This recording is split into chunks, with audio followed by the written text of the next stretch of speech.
Welcome to Brainstorm MTG. I'm ELD, and this is Fast Effect Double Speed Magic the Gathering from ELD's Time Vault Games in Bellingham, Mass. We have John on Aggro Loam versus Aaron on Imperial Painter, leading out with Goblin Welder off a basic mountain from Aaron. Does John have some type of answer to that at 1 mana? Not typically, due to the strength of Chalice of the Void. Aggro Loam typically defined as a Chalice of the Void deck with a kind of like a Maverick shell.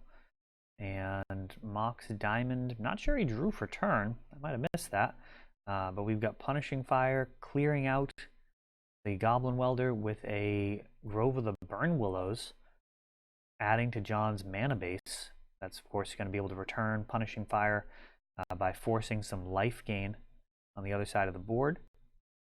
Aaron's Imperial Recruiter gets the namesake of the deck, Imperial Recruiter.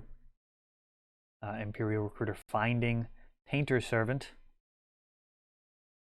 And just Grindstone left to pull everything together. Now, the mono red versions don't have as easy a time finding the Grindstone as the mono blue versions, which feature cards like Trinket Mage and perhaps Transmute Artifact.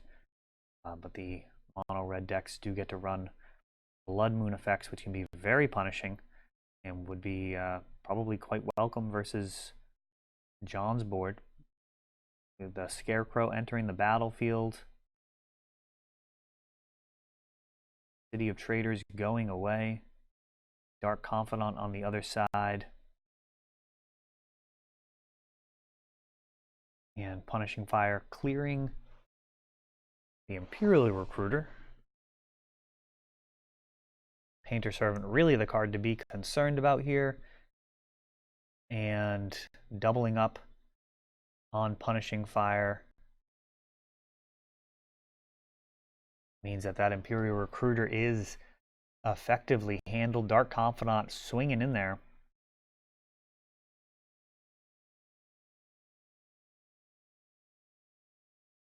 Fetch Enlightened Tutor.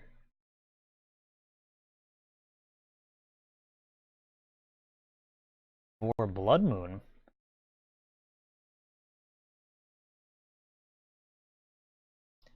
So Enlightened Tutor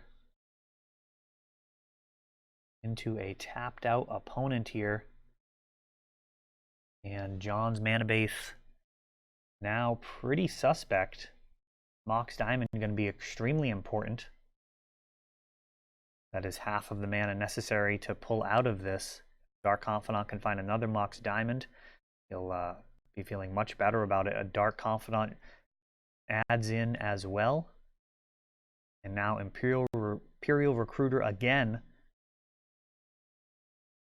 looking to hold off these Dark Confidants. Scavenging Ooze and a Dryad Arbor.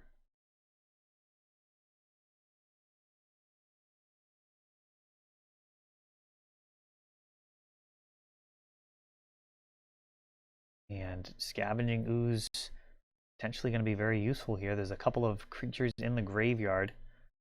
Be able to accelerate the clock. One Dark Confidant down. May not be the worst thing in the world. A combo, really the main threat at this point. If Aaron can find it, this will be over. If not, Aggro Loam will just run over this Imperial Painter list, despite having a bunch of mountains in play.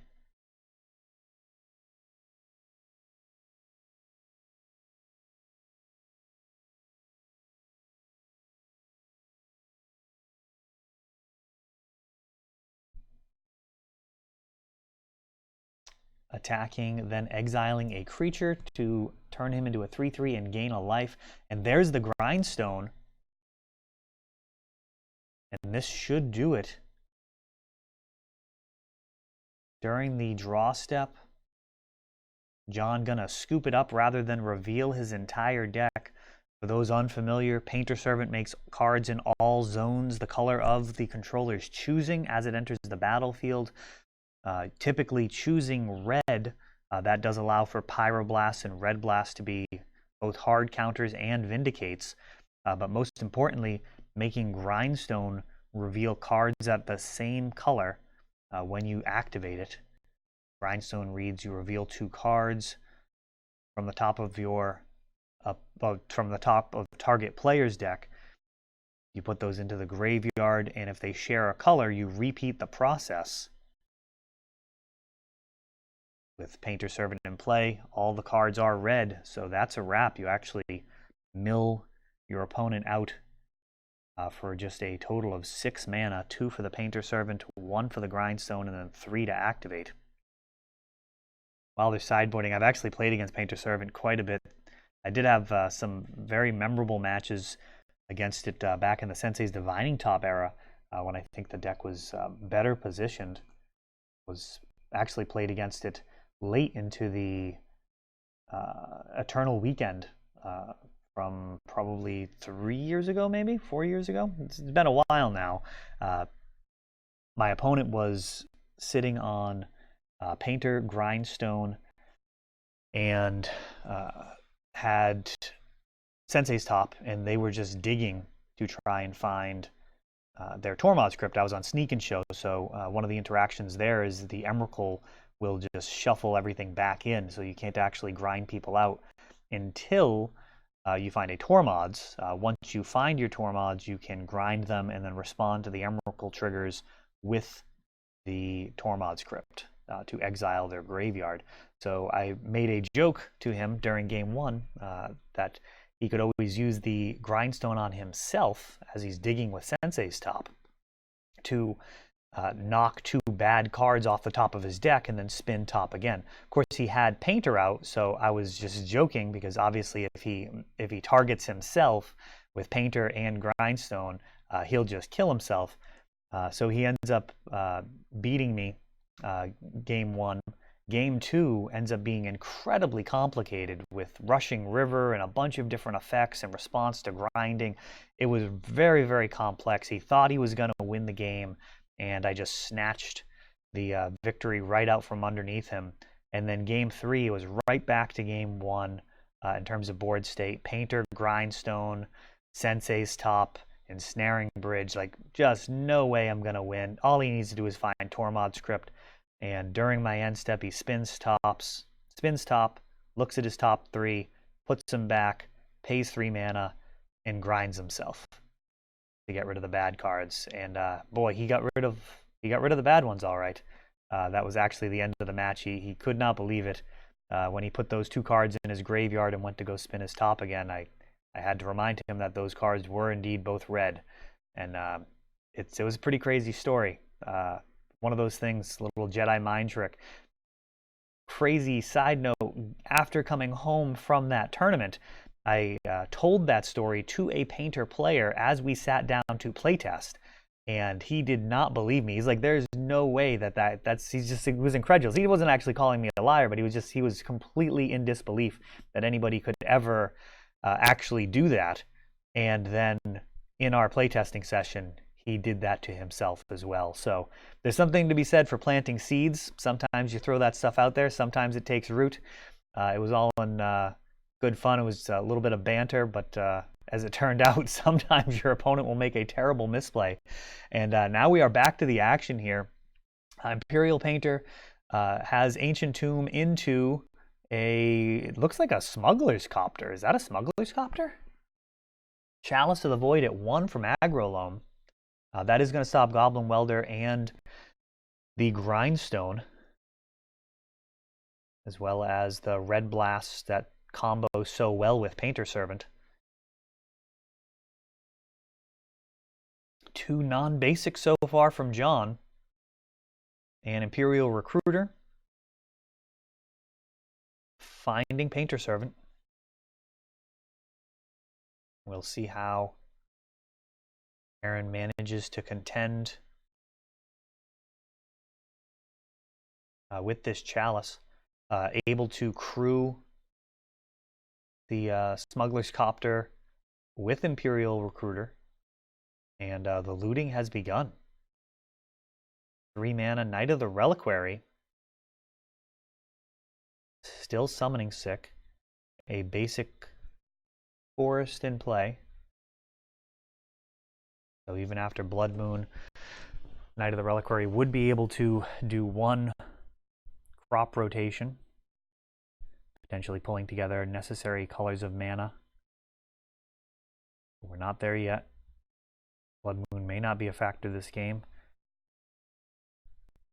The real concern does seem to be the Chalice here.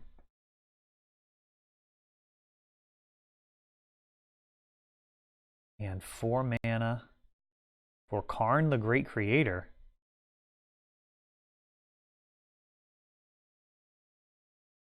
And I believe he just plussed Karn to turn Chalice into a 0/0 creature. I'm going to go ahead and read Karn the Great Creator. Still a fairly new card.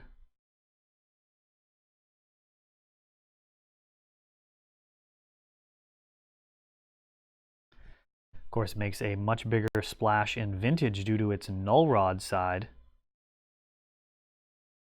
And indeed, until your next turn, up to one target non-creature artifact becomes an artifact with power and toughness equal to its converted mana cost. That is a way of taking out Chalice of the Void. I've not seen that interaction before, but that is a spicy one. Certainly a fantastic way of dealing with Chalice on tempo. And another soul land for Aaron will be a one-hit KO next turn with 6 mana. You'll be able to cast Painter, Grindstone, and Activate. Of course, Karn going to be able to go and find the Grindstone, assuming that he has that in his sideboard as well. These new Planeswalkers from War of the Spark, still hugely impactful. And Liliana coming down, taking out Imperial Recruiter.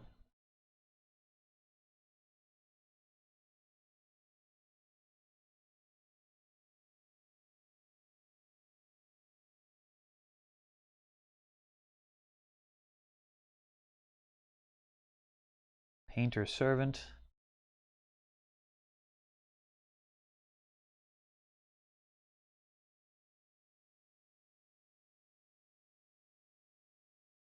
Goblin Welder. City of Traders, Grindstone.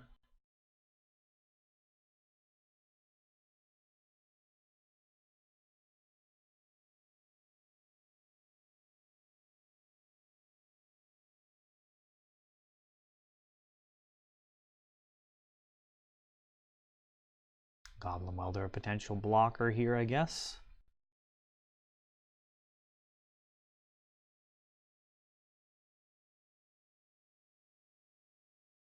Karn, -2 to search. Grabbing Tormod's Crypt, and that will shrink this Knight of the Reliquary.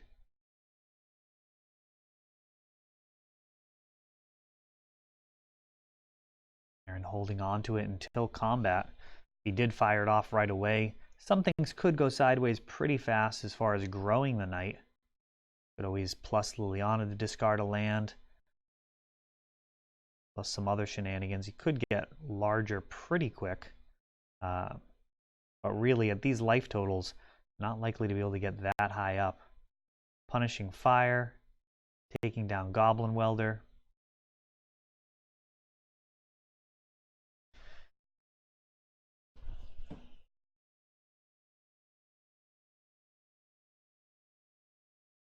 And Pyroblast. Really, any target could be fine there. You could hit the Knight, he could hit the Punishing Fire. Not a whole lot of reason to keep the Goblin Welder around. And it looks like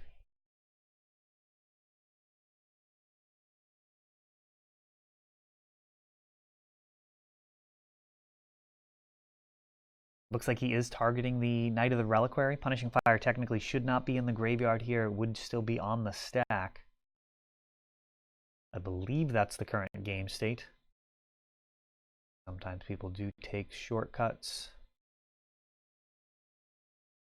And crop rotation from the Knight of the Reliquary leads to a Grove of the Burn Willows. And Garrick.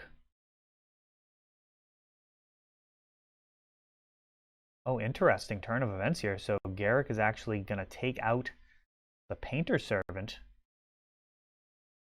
And it looks like that Pyroblast was actually on the Punishing Fire, though.